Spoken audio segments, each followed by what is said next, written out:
So, Bob, as one author to the other, I am happy to announce that I finally carved out a couple weeks, maybe more, to finish my book on grief. That's fantastic. Every day, I wake up and exercise and hang out with the dogs and Stacy and have a little breakfast and have my coffee on the deck.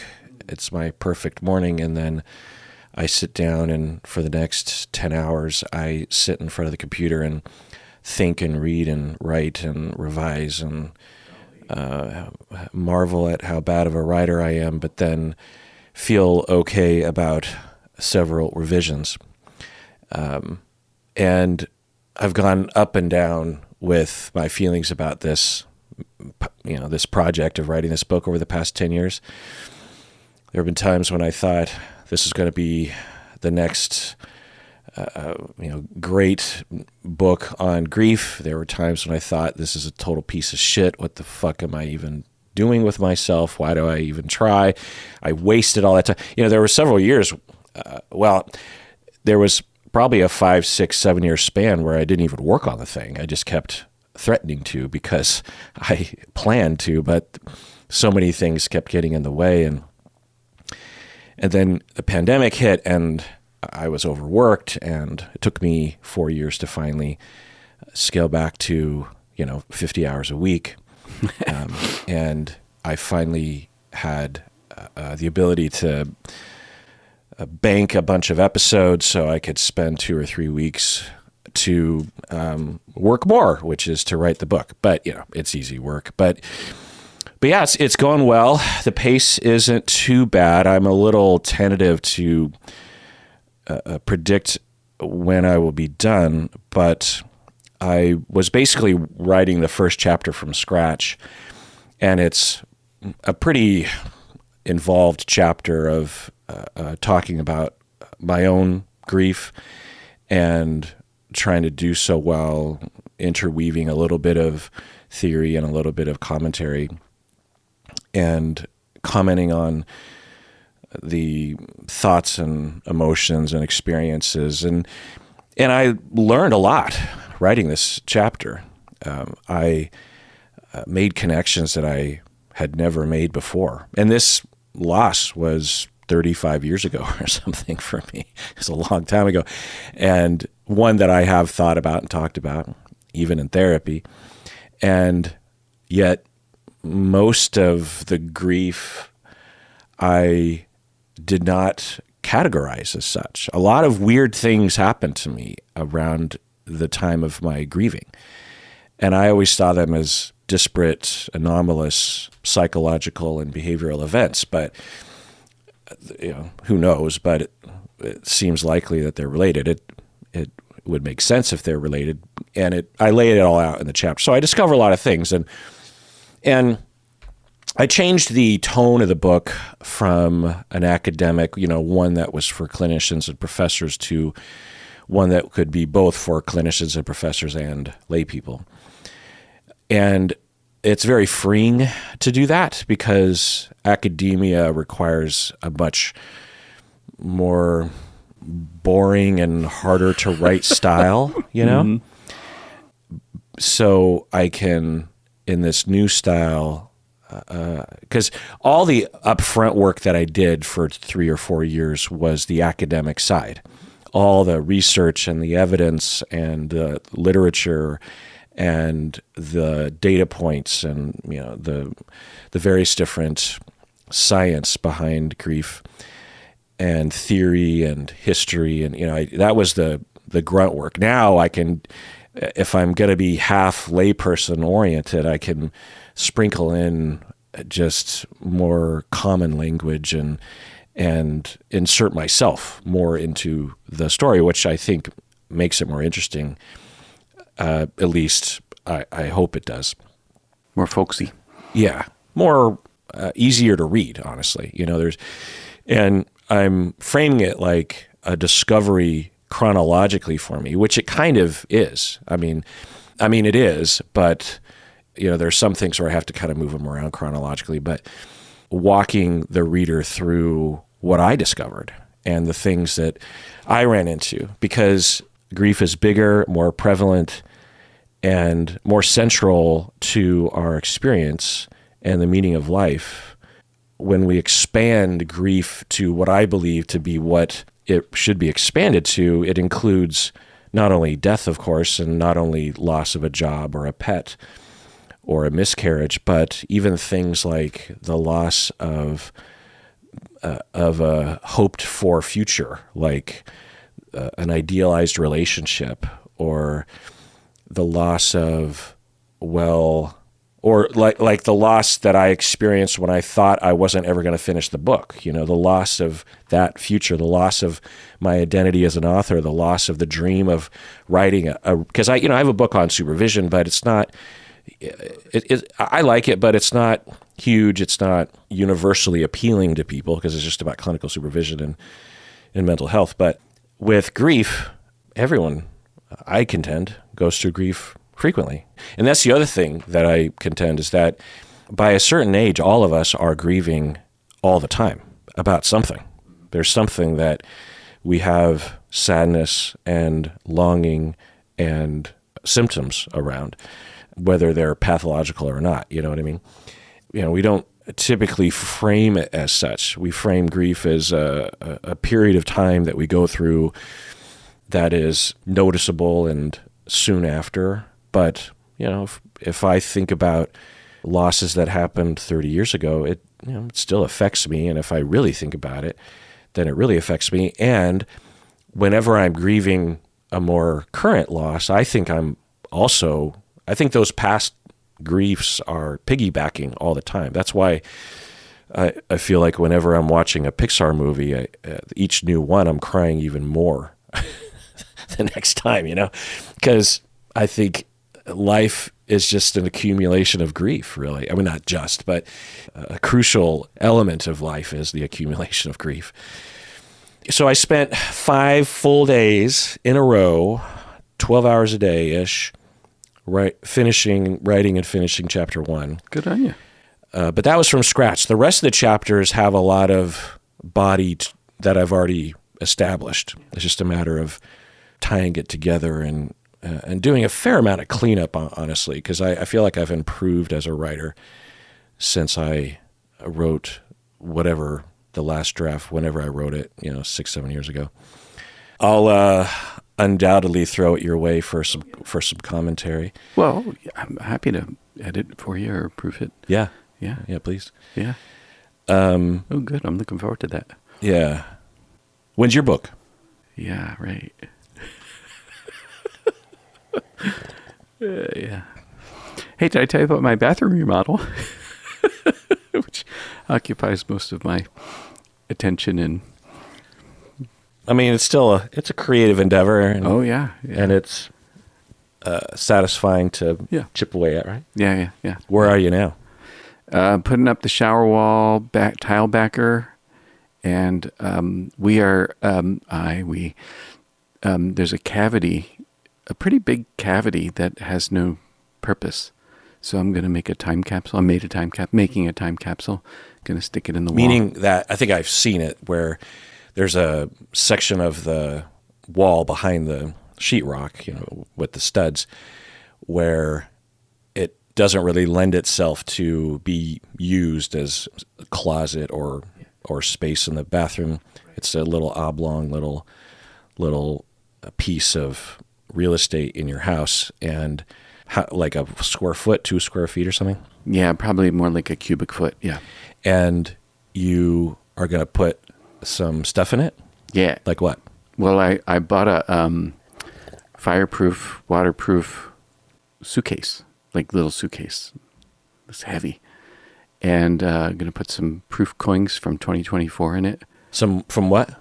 Proof coins, like they come from the mint and they're perfect. They're like flawless. They're in this plastic case. Oh, proof coins. Yeah. Huh. Yeah. And some old money that we just have, like a penny from 1906, because why not? And Klein's like, let's put a picture of us in and a newspaper from now. Like, yeah, put those in. And I don't know what else. I would put your contact info in there and your names. Yeah. I would put a narrative of when you bought the house and what you did there and what renovations you did. Right. Yeah. So how long do houses last in Seattle? 100 years? Less?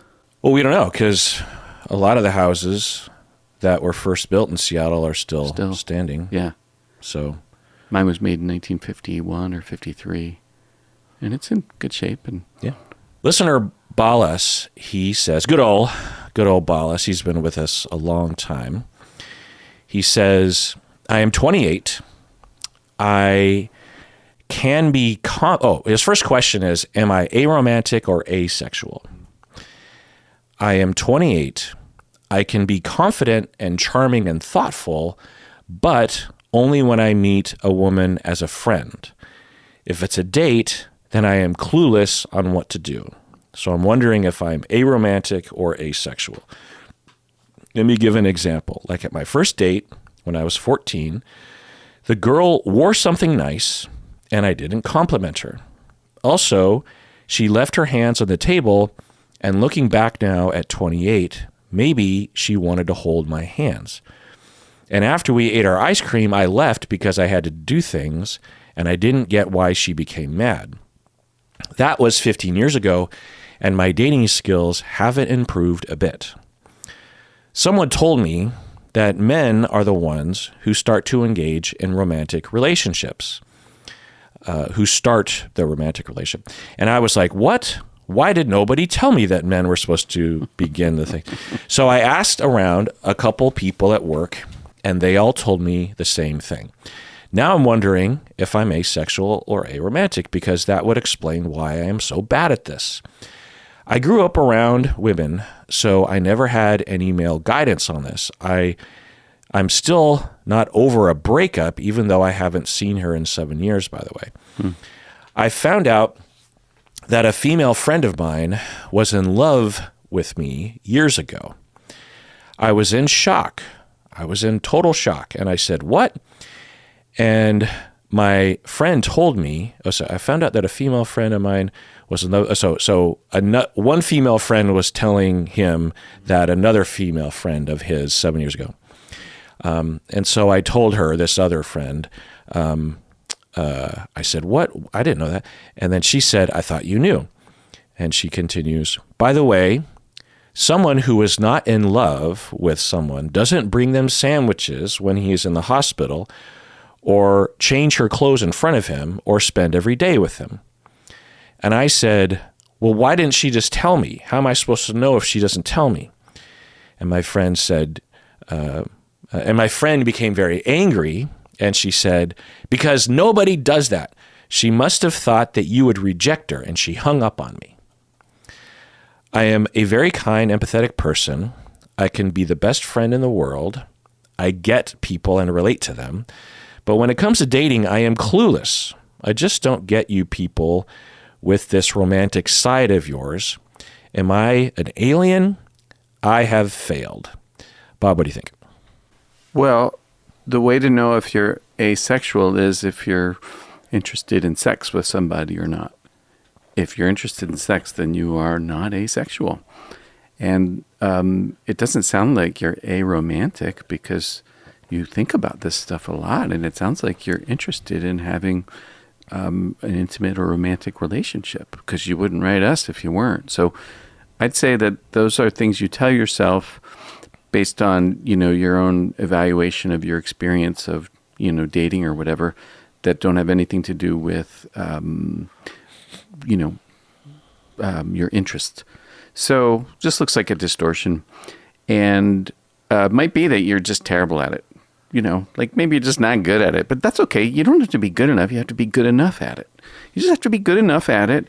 And it seems to me that one of the things that you might not do that might be useful for you is you might consider being more transparent. Even if that means you reveal yourself to somebody who doesn't share your interest. So what? You're not going to die just because you like somebody and they don't like you back, blah, blah, blah, blah, blah. And actually getting over that rejection is really useful. Like I remember a time when you and I used to run around, Kirk, and I got over all fear I had of talking to women I was interested in. Just talking, just initiating and engaging in a conversation. It's fun.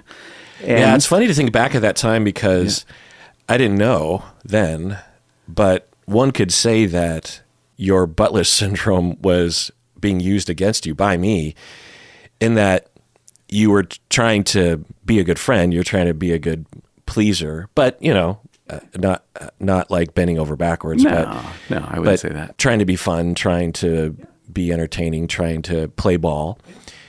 And I would just tell you to do things, and you'd do it. I just do them. Yeah. It was a marvel. Yeah. And you wouldn't do it on your own.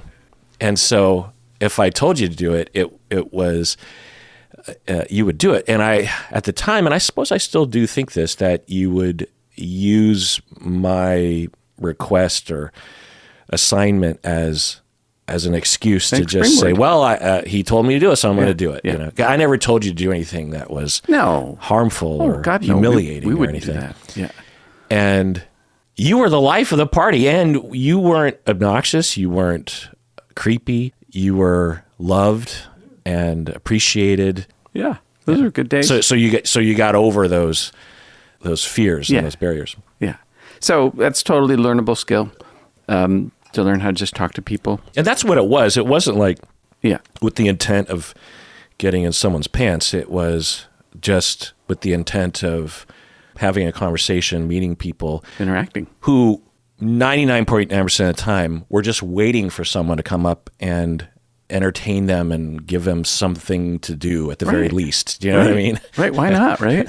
Like arm wrestling. Arm wrestling. I was just thinking about the arm wrestling incident down in the Alibi Room. Is that Alibi Room? Yep. Yeah. I have a picture of it, actually. Yeah. That's right. That's right. Yeah. Yeah. She won. Yeah, the Alibi Room, it's still there, but I wonder if it's still as cool as it was back then. So yeah, good. Everything you said to Ballas, I stand behind. Did I interrupt you? I think I did. You were talking about how to help him with his... maybe a fear of rejection. Yeah. Like nobody can reject your soul. Like get used to it. It's like fishing. You got to throw your line in a bunch of times before you actually get a nibble. And listen to me. Yeah, so it's totally learnable, though, and practice, and you only have to be good enough at it. You don't have to be great at it. I like that. You don't have to be good. You just have to be good enough. Yeah. Yeah, I like that. And then maintaining an attitude of transparency is probably going to be useful for you if you find yourself in a relationship, including things like if you notice you feel attracted to your partner or whoever you're on a date with, that you get to say so. You get to say so. It actually has some charm to it. People like being liked. So, yeah, on Reddit the other day, someone posed a question about should I ask her to kiss her, the first time, and if so, how or whatever. And I can't remember the exact question, but I was heartened to read the comments. There are several subreddits on Reddit that continually give me faith in humanity. And I was seeing, the most upvoted comments and conversations were people saying that it's a huge turn on when people ask. And it's okay if you're like one woman was talking about this guy that, first date, and he asked to kiss, and he was normally a confident guy, but he had this really long, sort of like Jerry Maguire style speech of just like, so I don't know, I feel bad, but I don't want to pressure you, and I know this is really stupid, and I've heard you're not even supposed to ask, you're just supposed to do it, but I don't know, that feels kind of wrong.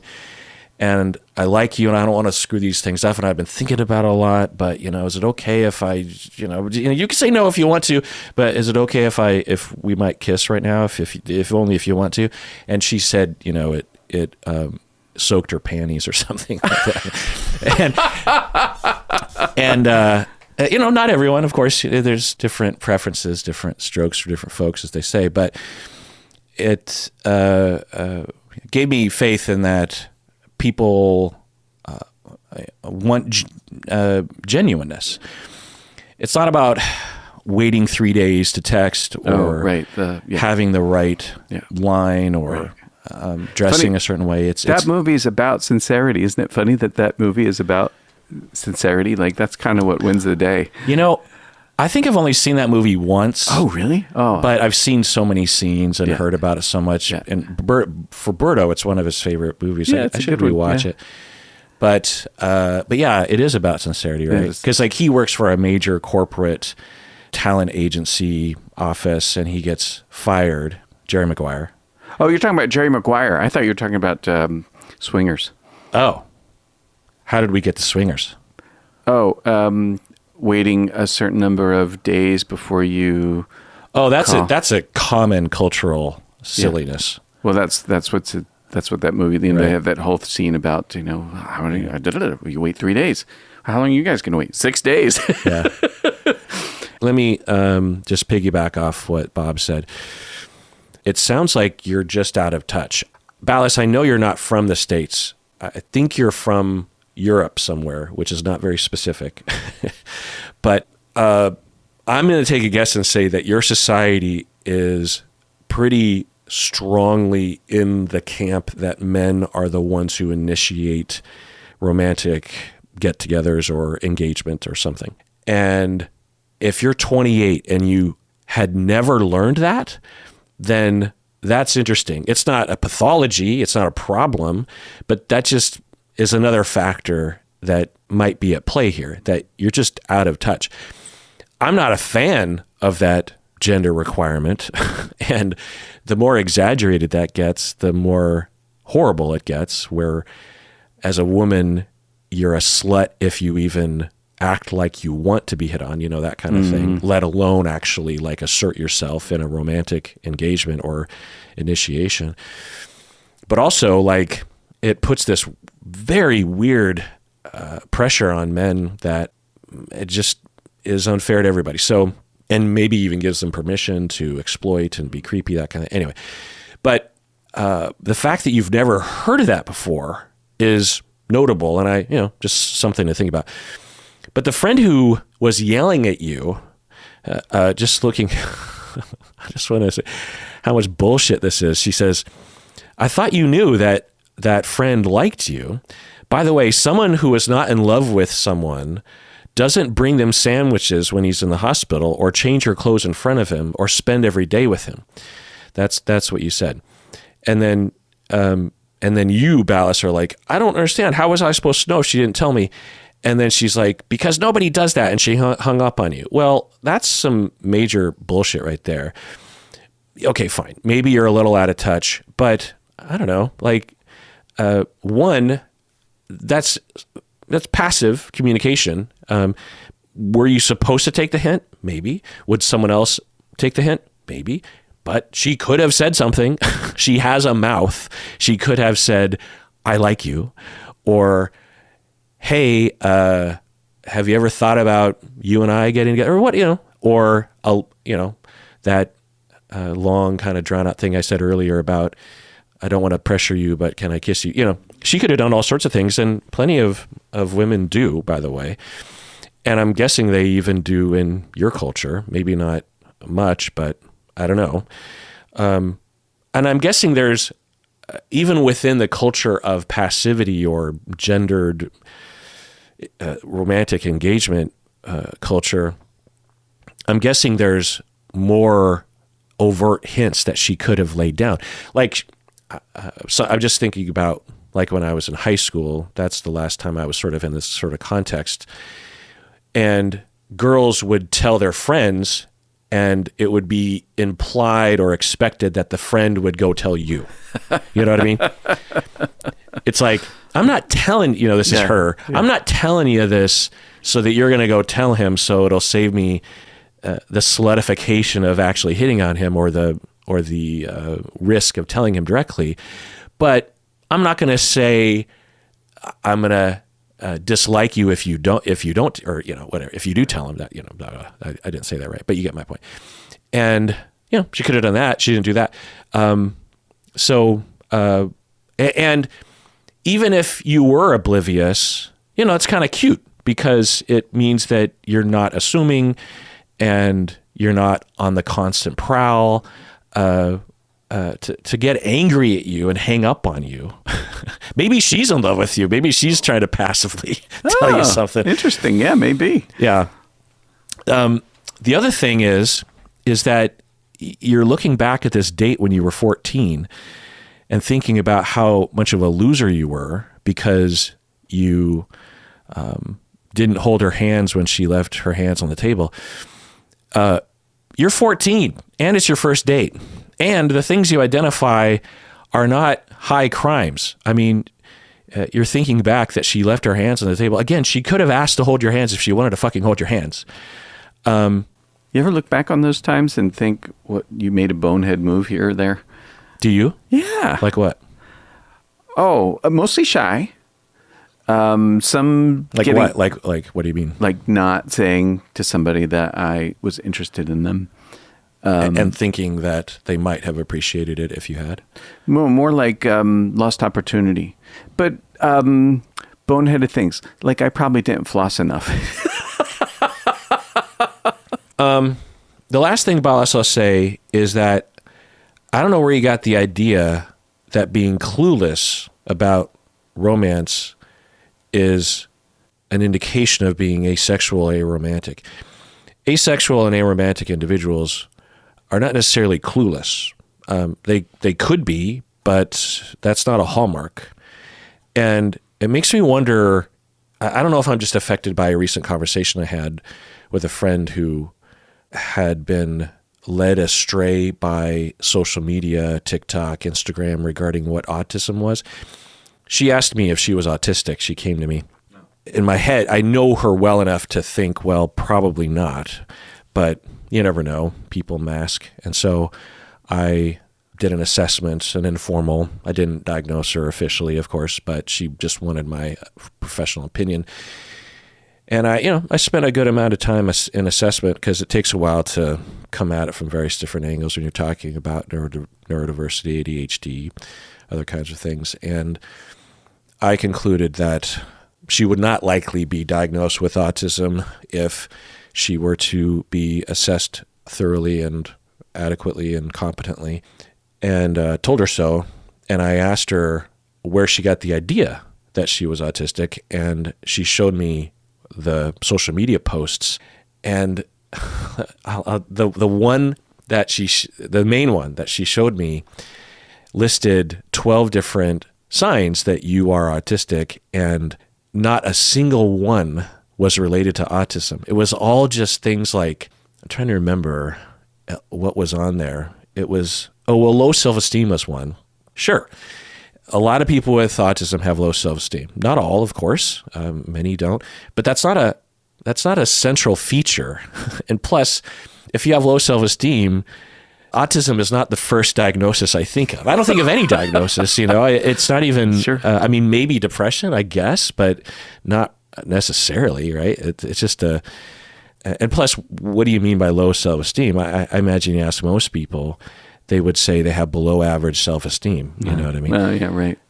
Just like most people believe that they're above average drivers. So I don't have that myth about myself. And no one believes that they're upper middle class. Have you heard this? Really? Yeah. Like all upper middle class people think they're middle class. Oh. Even though they're upper middle. How do we define upper middle nowadays? There's not a scientific definite, but I saw a post on Reddit today that was defining it for the United States, and they put upper middle at, I don't know if it was individual income or family income, but it was income of like 120 and up or something, 100 and up. And in Seattle, it would be tough to live what one would call middle class on, so middle class was like, I don't know, 70 to 100 or something per year. And in Seattle, it would be tough to live, not only real estate, but just the prices of everything. So I imagine it's cost of living dependent, right? Well, that makes sense, yeah. But anyway, so what was I saying? Oh, something about low self-esteem and autism. Oh, right. So yeah, the other 11 things were, I think there was one that was kind of based on autism, but the rest of them were. Well, I think there was one that was saying that textures will sometimes bother you or something like that. And that was the only one I was like, well, yeah, maybe. But that if I heard about textures bothering someone, I would think, okay, a minor yellow flag of autism spectrum, but much more robust central features of autism would have to be endorsed to even begin thinking about autism, especially when it comes to that end of the spectrum where it could be a lot of things, you know? Anyway, so why I'm saying this to you, Balas, is because I'm wondering if you saw some social media post that said, you may be asexual if, and then some idiot said that you feel clueless and awkward when you're in romantic and sexual situations. Yeah, maybe, but plenty of allosexual and alloromantic individuals are extremely awkward and clueless when it comes to romance and sex. All right, let's take a break. We get back. Let's answer some more emails. What do you say? Yeah. All right, back from the break. I want to do an OPP, Bob. All right. These people became patrons back in 2017. I'm going back to the beginning. Eventually, I'll get back up to 2022, I think, because I finished 2021. But I wanted to go back to the beginning because there are people that have been patrons for a long time. And by the way, when you fill out the contact form on our website to contact us, which is really the only sure way to contact us is to go through the website.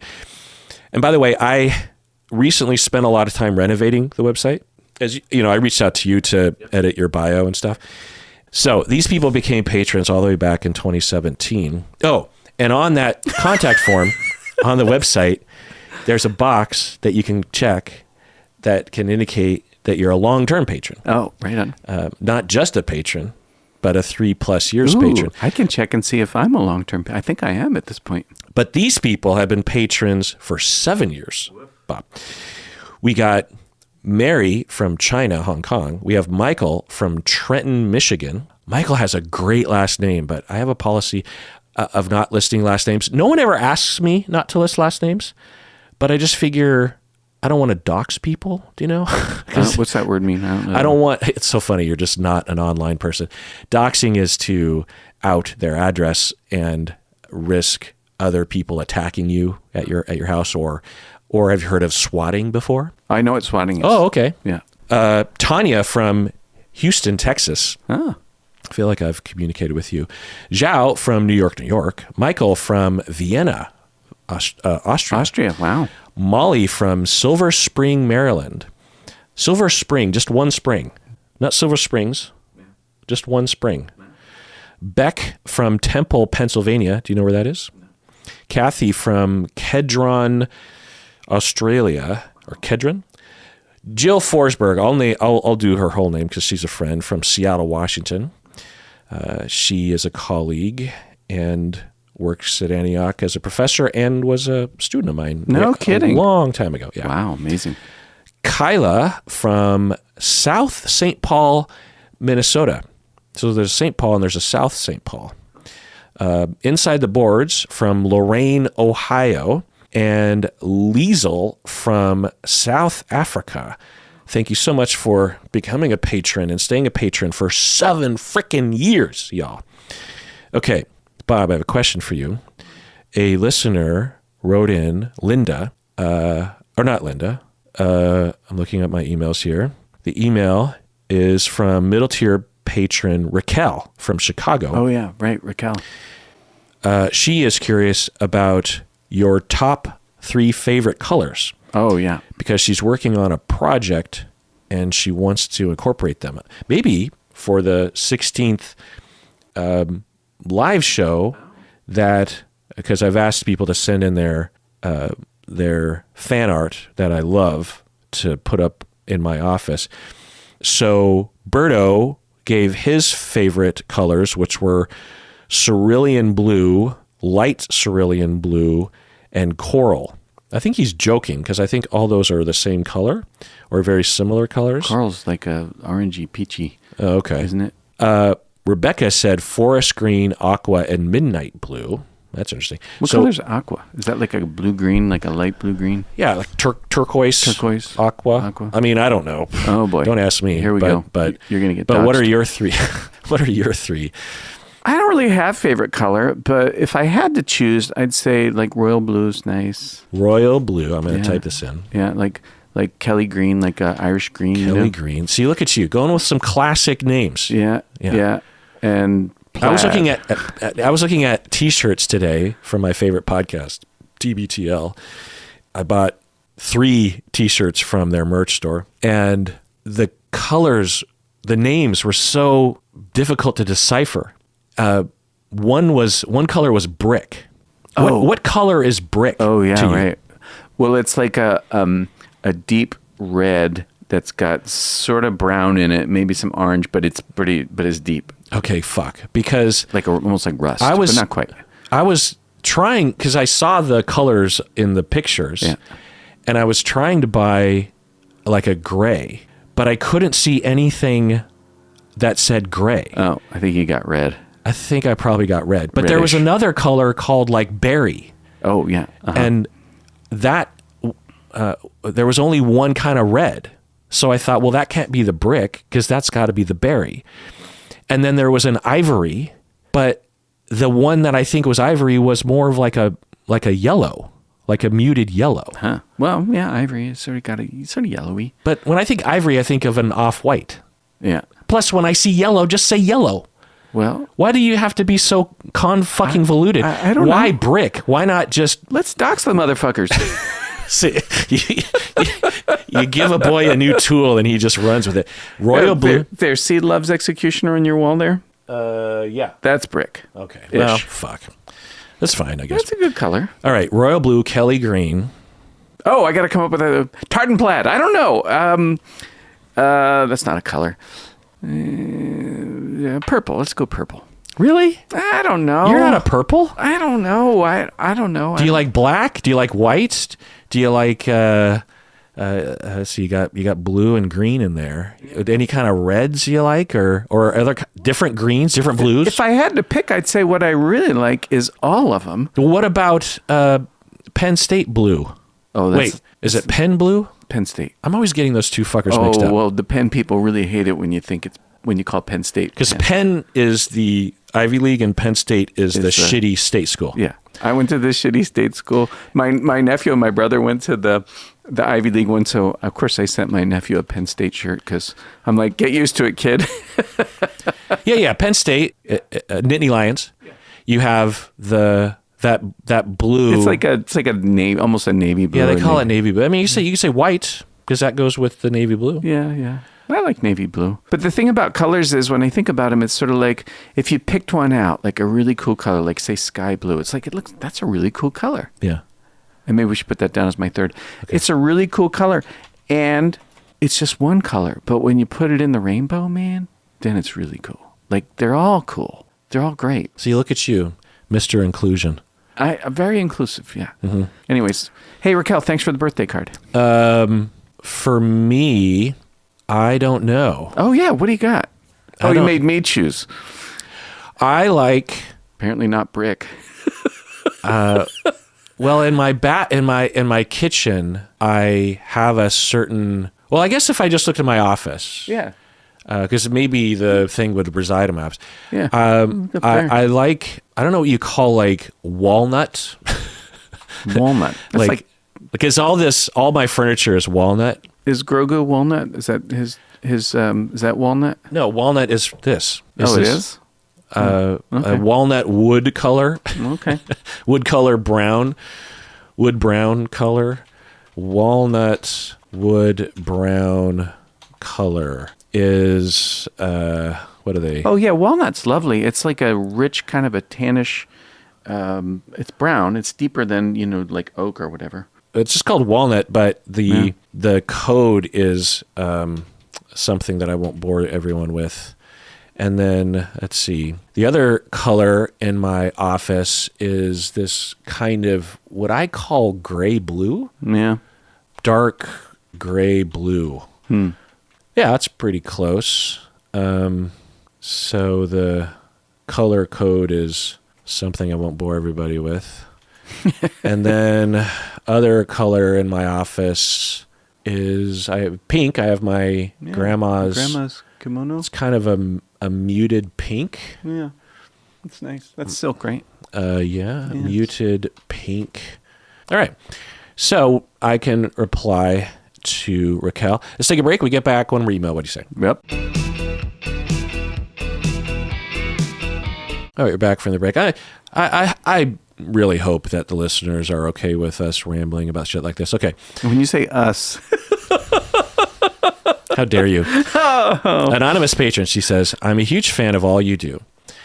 I've used therapy multiple times with great success in overwhelming various issues. I've used therapy multiple times to great success about a lot of issues. I usually go with a specific goal, like the time I needed help breaking up with my boyfriend, or when I struggled with an eating disorder. Recently, I sought therapy to help with my survivor's guilt and vicarious trauma as a Palestinian in diaspora. My new therapist, who is amazing, has helped me tremendously. However, I've started sharing more about my life, my internal strife, interpersonal conflicts, and childhood wounds. My therapist is incredible and wants to work through this all with me.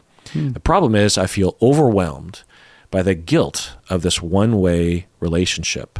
It blows my mind that he's entirely there for me, listening and being so receptive, while my problems feel mundane and selfish to discuss. But at the same time, it's incredibly helpful and feels so good. I struggle to accept such care and attention without giving anything in return. How can I deal with this guilt? I feel so indebted and so self-indulgent, and it's hard to believe he genuinely wants to help me with my personal issues and interests. I feel like I must be annoying him, right? Any advice or hearing from your experience, on the other hand, would be greatly appreciated. Thank you. So what do you say to anonymous patron Bob? Geez, you really yammer a lot. Well, just be quiet. Just get it right. Yeah, right. Yeah. So you pay a fee. I imagine you probably pay a fee, or somehow your therapist is paid for his time. So that's the exchange. And when you pay a fee, what you do is you make it so that they don't need to do something else to make a living, because this is what they want to do. This is what they want to do. So that's the first thing. And the second thing is you should totally just read this email to him, because this is a really good thing. One might even argue the central thing about why you're going to therapy is around your own agency and around taking up space and displacing air and existing. This might be, there's that therapist, Lacan. You probably read Lacan. I never. He's incomprehensible. He says people don't often know why they go to therapy, and I think that's probably true. I shouldn't. That's true in a particular kind of way. It doesn't mean like when you went to therapy and you had these specific goals, they weren't actually your goals. Yes, of course they were. And at the same time, we're led by energies like a director of a play that's off stage and directs the play but doesn't speak its own name and sits in the dark. And so it might be that the director of the play, or at least one director of your play, is it okay that I exist? Is it okay that I value care? Is it okay that I receive care? Is it okay that I receive attention? Is it really okay? Because you're telling us that you feel guilty about the fact that you get your therapist's attention. So a worldview that must be a burden. I doubt that it's true. I bet your therapist is delighted to see you. You sound like a lovely client. So my guess is that's probably not true. And have you ever been annoyed with a client like this? No. Yeah. I'm thinking of a client I saw for many years a while back who I think had a similar worldview and felt undeserving of care and attention, and she was lovely. I really enjoyed knowing her. Yeah. So no, I doubt. Can you imagine a good therapist having a thought like that, being annoyed? I mean, if we have a thought like that, it's just because we're having a weird day or something, but not a real sense of things, not a real belief like, oh yeah, this is no. A good therapist is they just don't feel this way. Yeah. They don't feel this way. So Good therapists, like you and me, if I might be so bold to identify, we revel to have a client. We love clients like this. We wake up in the morning and look forward to clients like this. Yeah. Clients that like therapy and want to explore things, my God, and pay us money to boot. I know, right? I mean, the other day, I was talking with my friend for 5 hours about all of her struggles and asking me about whether or not she had autism. Autism, yeah. And I didn't get paid for that. And I considered it the highlight of my week because it's real, it's vulnerable, it's honest, it's human, it's open, it's bonding, it's special. And that's in all likelihood what your therapist is not only not annoyed, but just, like I said, when they see your name on the schedule, they're like, oh, yeah, that'll be a good time for me and hopefully for them. Right. There's that. You got to read them this email, though. This is a good one to come out of your weird little closet about. Yeah. And this is similar to why you go to therapy, I think is what you're getting at. No, I'm not. I don't identify at all. I say that because I wonder if Anonymous Patron, having heard you talk about your work in therapy, maybe might think that what she's going through is different, but it's very similar. It's similar. Yeah. And thus normal and a common thing. And, you can think of yourself, patron, as giving something in return. Oh, for sure. Also, there's absolutely nothing wrong with he's getting a lot of love and attention in all likelihood from the people in his life that he has that with. Plus, he probably gets a lot of professional satisfaction and a lot of, when we love others and others receive our love, we feel loved ourselves as we give love. Yeah. When I love you, Bob, or my wife, or my animals, or children, or my clients, it's not a zero-sum game. I've even without getting any love back, I feel loved. Yeah. It's weird. So there's so much that you're giving back. But even if you weren't giving anything back, that's the point. Yeah, right. That's what therapy is designed around. So absolutely, does it feel weird? Do you have traumas that make you feel like you don't deserve it or that you should be reciprocating? Right. And, and that would be another specific thing to look into is what lesson was beat into your head that you don't deserve unconditional one-way love, even just for a time. You know what I mean? Oh, yeah, right. Good. Nicely put. All right. Well, that does it for that episode. Everyone out there, please take care of yourself because you deserve it.